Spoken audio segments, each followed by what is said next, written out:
Government has raised concern over the increase in accidents and crime this festive season. Just yesterday, 7 people died in a crash in Mpumalanga. This comes on the back of another accident that killed 8 people from the same family in KwaZulu-Natal on Monday. Members of the public are being urged to celebrate the new year responsibly. Let's talk about this a little bit more. The Deputy Police Minister Polly Boshielo is joining us right now. Polly, thank you so much for the conversation, Deputy Minister. Just to unpack perhaps your thoughts on where we currently stand and how bad in comparison to previous years this year and this festive season has been. Good morning to you, Arabile, and to the viewers. Happy New Year. No, I think we have celebrated the New Year as the police services.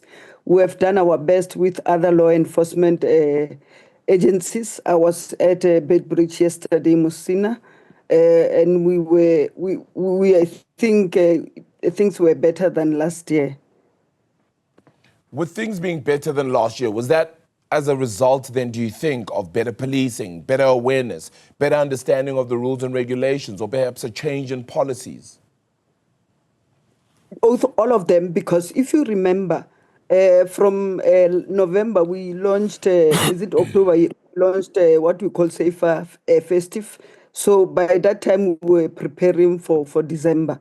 And then as the Ministry of Police, we then divided each other into 3 provinces. I was doing Northwest, Northern Cape and Limpopo. The minister was doing the Western Cape, KwaZulu-Natal and Eastern Cape.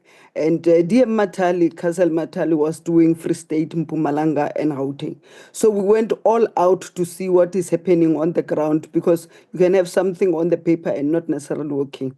What made us success is that all the agencies were working together. If there is a roadblock, you will find the Army, you will find Home Affairs, you will find BMA, you will find the Department of Traffic, you will find the municipality, you will find everybody working together. So we're able to have the resources that we did not have by multiplying factor of having all the forces working together. So I think we did better, we learned better, and I think we can still even do more. How do we make this a year-long campaign, though? That we're not just focusing on the festive season, which of course is very significant and very important, but across the year, we see a lot of these incidents happening, and now we look next, of course, towards the likes of Easter and the like as well. And all of those are still going to be very important. How do we make this a growing campaign that we change behavior progressively, but also long-term? We want to give us money. Because we really need resources to be able to do this. We are now trying to launch what we call Chanela 2, where we want not only to be on the N1 when we do the roadblocks, we also want to go into the townships, into the houses, and search illegal firearms, and also the violence, gender-based violence, and deal with all others.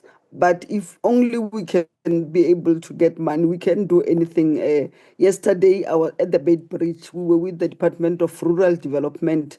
They are using the drones. So we're able to see people illegally crossing between Zimbabwe and South Africa by those drones, because they could fly 2 kilometers, and then we can actually then send our law enforcement agencies there. But you know, drones are very expensive.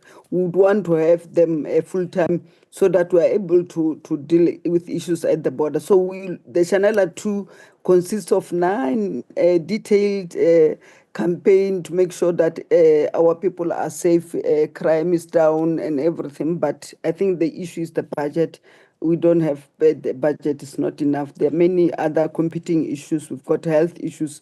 We've got school issues and all others. Yeah, perhaps, you know, having seen this operation, it wouldn't be such a bad idea to try and lobby your boss, actually, to try and kick a little bit your way then, perhaps through the way of the finance minister as well at the next budget that we anticipate to come out, of course, in February. So maybe that conversation can still be had. In wanting more resources, would it would it be necessary, of course, to still train a lot more of your staff? Are we sitting in a situation where we have better trained police right now, better trained protection services, which are able to deal with scenarios and situations that we now know as a country and in a better way in order to enhance the experience, yes, of the festive season and the like, but also just means that we're dealing with situations more effectively?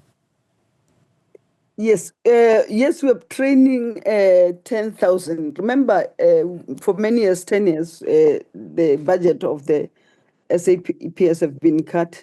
Yes, we've got better trained, but we need more visible policing on the ground. I was working on the malls in Kimberley. And people came to me taking pictures, thinking the police, because they had their handbag clashed, on them. They could not walk properly. They thought their cars will be stolen, but we were there as a police. And they came and told me that they felt safe seeing us going. It was heartwarming, and that is what we do. But unfortunately, Arabile is nature. When we train 10,000, this January we are going to take another 10,000 people to train them as constable. 4,500 maybe then goes to pension because our pension age is 60 years. So they have experience and all others. Then they go out and then at 60 years. So in actual fact, then you have trained almost like 5,000, not necessarily the 10,000 that you need. So what we think we are doing now, we'll try to get the skills that we need. That's why I'm saying, yes, you talked about sitting down and talking to Treasury. In particular, they are very open to talking to us. We'll talk to them with all other departments so that we don't duplicate. If other department can be able to assist, we can be able to use the resources. So we must train a lot of police so that they are visible all over and they're able to see what is going on. And people, when they see a policeman, naturally is a deterrent. So we have seen it when we're going around. So we need a lot of resources, but the technology also is 2024 Arabile. It will also help us to detect the illegal firearms, to detect illicit goods and all other things. Yeah. And our police are working very hard. We are so exhausted.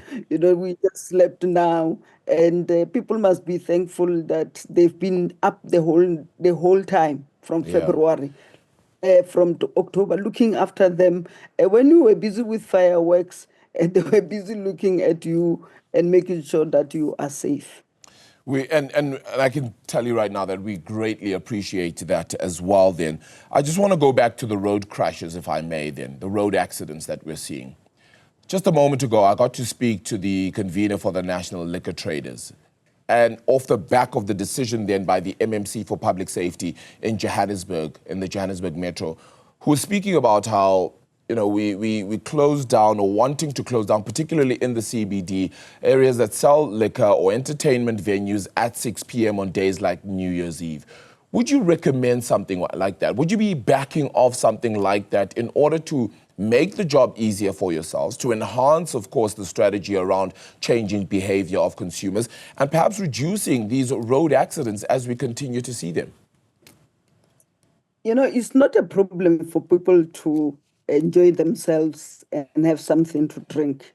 But our advice is that it is better if you do that at home, because the time you get intoxicated, at least you can sleep. In terms of Johannesburg, remember, we signed an agreement with them as the metro and then as the province, coming together to say we want to work together and help each other. If they have taken that kind of decision, because we are now working as one, it affects all of us as partners. Definitely, I will support them. Yeah, I mean, very significant. Yeah. It is very significant. It's just that people, I don't know, for whatever reason, were laughing that, they had their cricket, they were quiet. 11 o'clock, everybody's braaiing, is eating meat and everything. Then come 12 o'clock, there's cricket. Then there's the edge to drive around and hooting, and that's where accidents happen. I don't know why they don't just stay at home and have their crickets with their families, and then they are just alive and be able to go on. I think I agree with you. We need to change the behavior. How we celebrate some of the things. It could help us a lot. I agree with you. Yeah, and one wonders if that is just the way to start, of course, for all of these things.